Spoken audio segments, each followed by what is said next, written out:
For you, when did talk of a Yeah. sequel really start? Um, oh man. I feel like McGee or Mary or both of them reached out to me just like I can't remember what else we were doing. I did something else with them when we first met. I think was after. Anyway, it was a couple years ago that they were thinking about it, Hmm. and I think Batch and I were texting back and forth, just like I wonder how they'll bring us back.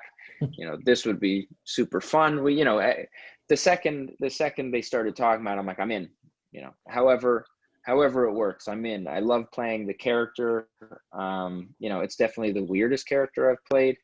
McGee is one of the coolest directors I've ever worked with. He's super positive and creates a work environment where you can just kind of get weird, which you really need to with the Babysitter franchise. And Yeah. getting to work with Batch and Bella and Judah and Jenna and Emily, all these, the cast is great. It's just kind of like it's just one of the most fun jobs you can have. And for you, at what point did you learn that you would once again be shirtless the entire movie? I mean, I kind of figured that. I didn't think I was gaining a shirt from one to two. It was funny.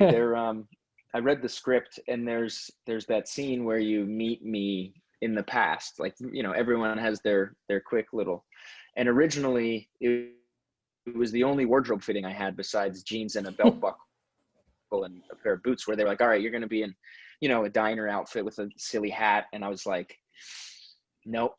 No, I was like, McGee, it's way funnier. I'm like, I think we've earned it. I'm like, no shirt. I'm like, nobody should it shouldn't be weird, or like it shouldn't be.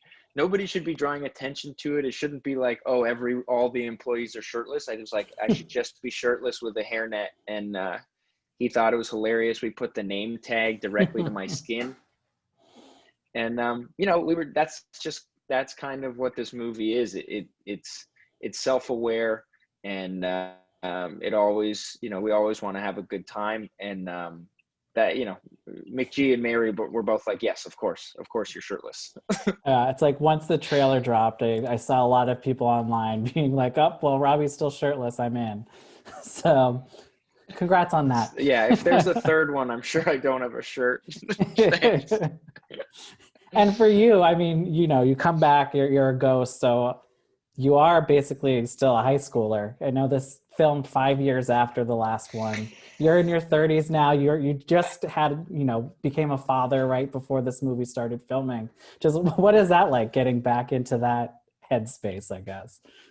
I am further removed from high school than in, or like I'm right in the middle, because I'm 32 and you start high school at what, like 14. So Yeah. 14 to 18 is high school. So I'm pretty much I'm pretty much right on the other side of that. The movie, the first one, I feel like once you realize that we weren't necessarily from the high school, we were just posing as high schoolers, then Mm. it makes a little more sense. And in the sequel, there's we've been in hell or purgatory for a long time. So I didn't have too much worry about being in high school. I did have to worry about being a father and getting back into shape. So the Mm. second I found out we were doing a sequel, I was like, all right, I better start working out a little bit. Oh yeah, because I'm sure you really let yourself go. And now, there's a scene in the movie where you are just like extreme rafting, basically. How much of Oh that did my you God. get to do, and what was it? I had to have been freezing. I think you guys filmed in like October, right? We shot that scene in November. It Okay. was freezing.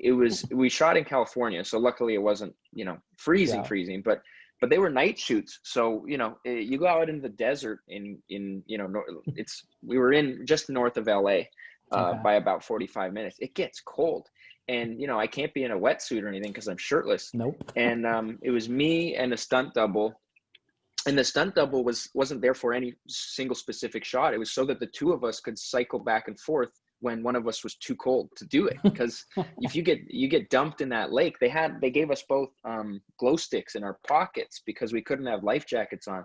So if you get dumped off the tube, you got to hold up your glow sticks in the air so that somebody can find you because it's so dark. So we had a medic, a stunt medic on a jet ski that was following at a safe distance where he wouldn't run us over if we fell in, but so that he could get to us quickly to pull us out of the water. But it was, as far as stunts that I've done myself, it was definitely on the more extreme side, which, doesn't sound that extreme. You're tubing behind a boat, but we were ripping. You had to go fast so that it looked good, and so that I could grab the rope and start pulling myself in.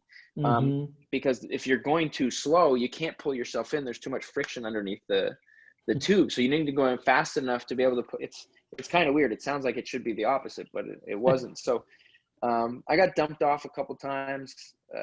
It definitely one of the more scary things I've done on a movie set, but it was really fun too. I had a blast. And I froze my ass off. I got pretty sick, like a pretty bad cold at the end of it. And it was right after reshoots, which was right when COVID started. And I was like, oh no, I really hope I don't have this. And I hope this isn't that. Yeah, it was just from being shirtless in the desert at night for a week. Well, it looks great in the movie, so all your hard work paid off. Thank you. And now, this one comes out this week on Netflix, I think at a time where people are still, nervous about going to the theater. So people are very much looking forward to being able to watch this at home. But how much do you think being on Netflix played into the popularity of the first one? Just that availability of it? I mean, I love going to see movies, and I have a difficult time. I mean, granted, I have a 1-year-old son, so it's if I was it might be easier to justify going to theater if I was, living alone and didn't have to worry about anything like that. But I'm in a place where I've got a young son, and my parents aren't young anymore, so I'm very cautious about what I'm doing and where I'm going.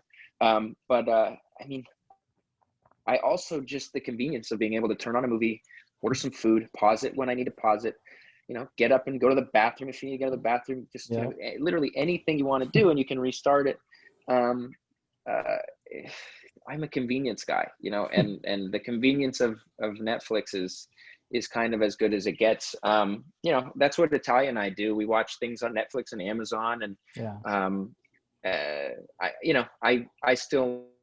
definitely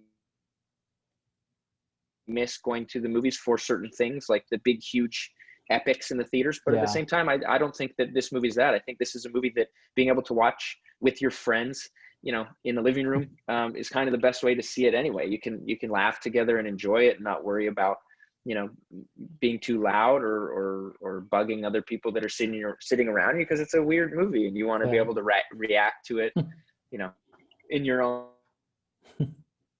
home.